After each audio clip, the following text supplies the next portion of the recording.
Abilene is a wonderful town, and I know the landscape in the whole country has changed dramatically in 20 years, but 20 years ago, Abilene was that sleepy little town where not a lot of bad stuff happened that people knew about. You know, we're like any other town. We've always had things that go on and happen under the underbelly and the darkness that kind of clouds some of that so people don't see it or know about it. The jaws of life had to be used to cut the top off of the vehicle. But lately, many residents have been experiencing something much worse. One of our reporters was found dead at her apartment today. I think there's very few individuals who know who did this. I think that Jennifer obviously knows. She had a cat, and I think the cat probably knows. The cat was probably there when it happened. I think the person who did it knows. But after that, I don't know who has any other knowledge of what it was, other than those individuals who were closest to it.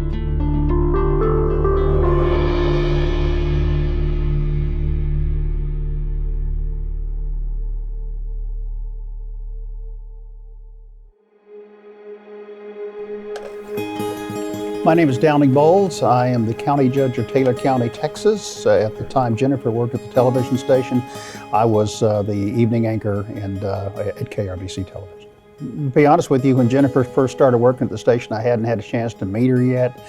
She came in from Montana, was my understanding, that she was coming in, was looking to gain some more market experience. She had some other high ideals in terms of where she wanted to go with her career, and she jokingly used to tell people all the time she wanted to be the next Katie Couric. My name is Victor Sotelo, and in 2002, I was the weekend reporter, brand new weekend reporter at KTAB TV, Abilene, Texas. Back then, KTAB, KRBC, we were not sister stations. We weren't in the same building. We were in high competition.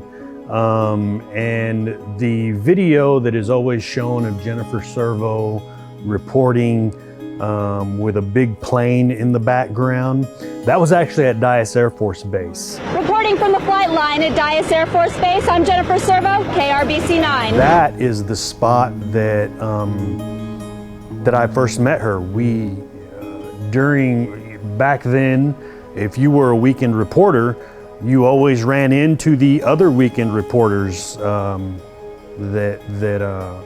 were there at the same time you were, and we always ran into each other at those weekend stories. Hi, my name's Jeff Bell. I'm currently a detective with the Taylor County Sheriff's Office in Abilene, Texas. I'm a retired Abilene police officer.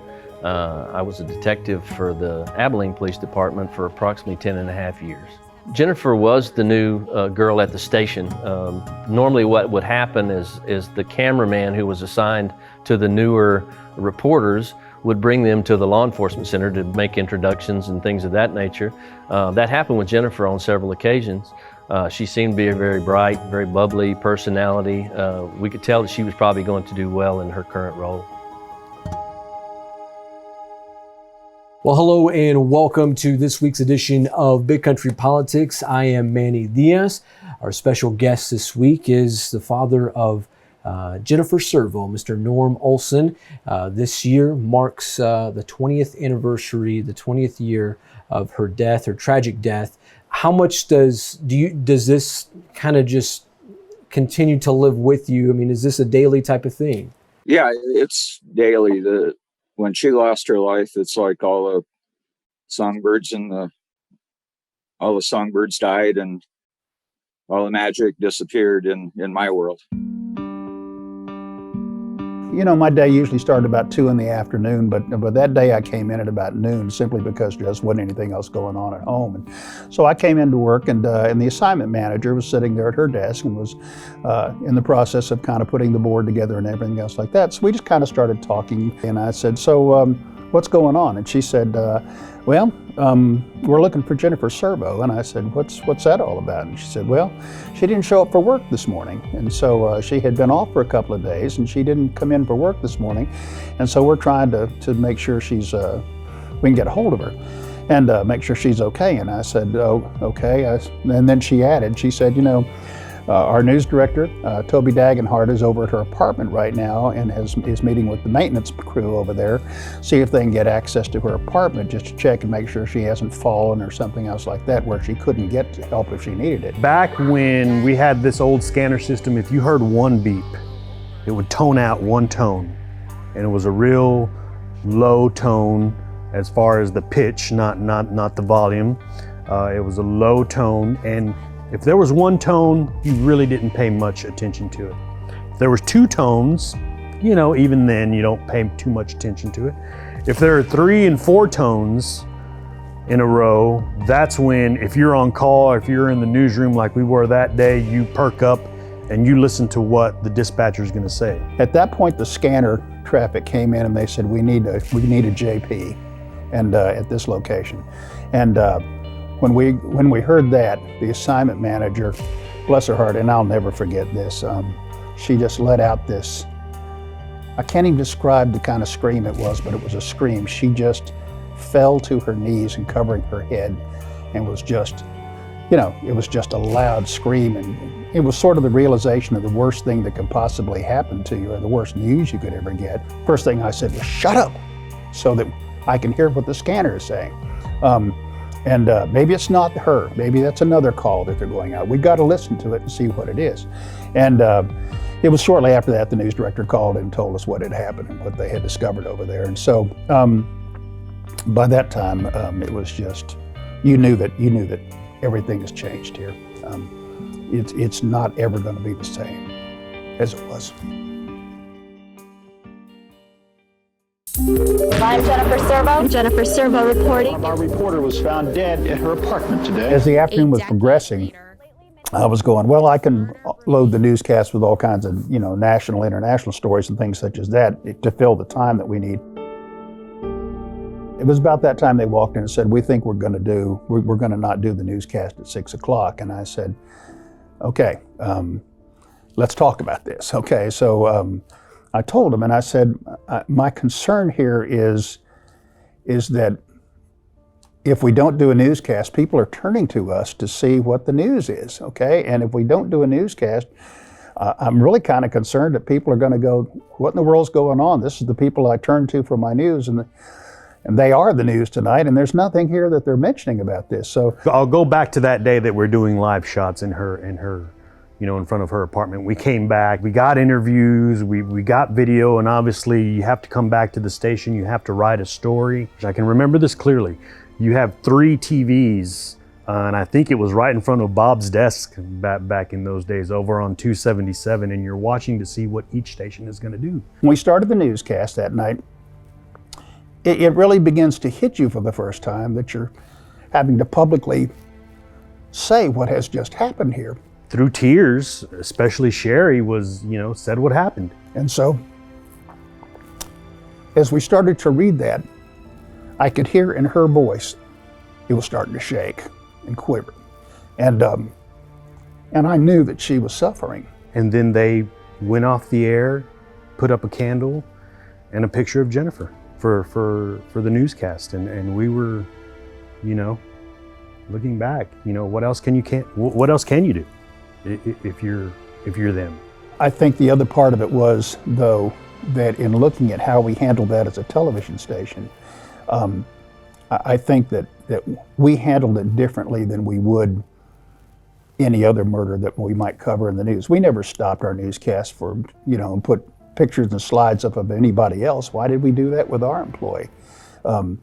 So I was just kind of concerned about the double standard that we were using. And it's a sad story. It remains unresolved to this day. But it was what it was. And, you know, at the time, you're just doing the best you can with what you got to work with. And that's kind of what was going on.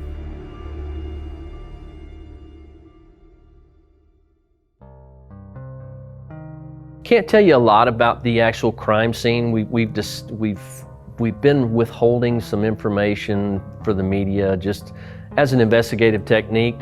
A lot of detectives will do that. You have information, but all in all, very, very disturbing. You know, the type of crime we're talking about. We looked at the people that she was closest to first.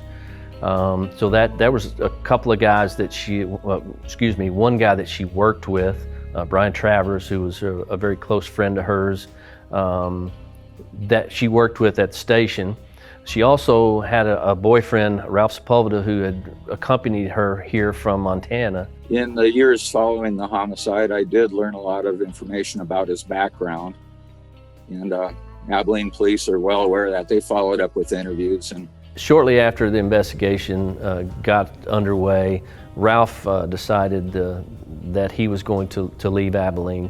He moved away and actually joined the active duty Army and was stationed at Fort Lewis, Washington. And it came a point in time where we felt like we needed to go back and recontact him and get some additional information and at least let him know that we were still looking at him and still talking to him, and wanted him to know that he was still on our minds, that just simply moving hadn't taken him out of the spotlight per se. We went up there and we were quickly shut down by him. He was very angry that we were there at his new job and new life, and he was not very happy that we came to talk to him, and he requested his lawyer pretty quickly, and we had to not talk to him anymore after that. So I put him in like the 100% factor. I have no doubt who did it. I have not spoken to Ralph Sepulveda. I believe the early investigation, they did speak with him. I'm not going to divulge what they discovered in those conversations. There are several people that have been identified as persons of interest. I'm not going to identify them by name. I will say this, people stay a person of interest until they're ruled out as persons of interest. When this case is solved, it'll be through some type of forensics, I believe, and then we'll see where we are with who we've been looking at for these years. And I don't really care if it's somebody we missed or if it's somebody that we've known about forever. I just want us to find that somebody, if that makes sense. I don't have much optimism about the forensic changing anything there. The killer was well aware of trace and contact DNA, and it was a pretty professional kill. We were surprised as a suspect was named. We thought that was going to be it. And even, years down the road, when we do these revisiting stories like we're doing now 20 years later, we did it 5 years later, we did it 7 years later, 10 years later. And at each one of those points, yeah, you think it's going to be solved. But 20 years later, doing it this time, I don't know. It doesn't seem like, it just doesn't seem like it will be.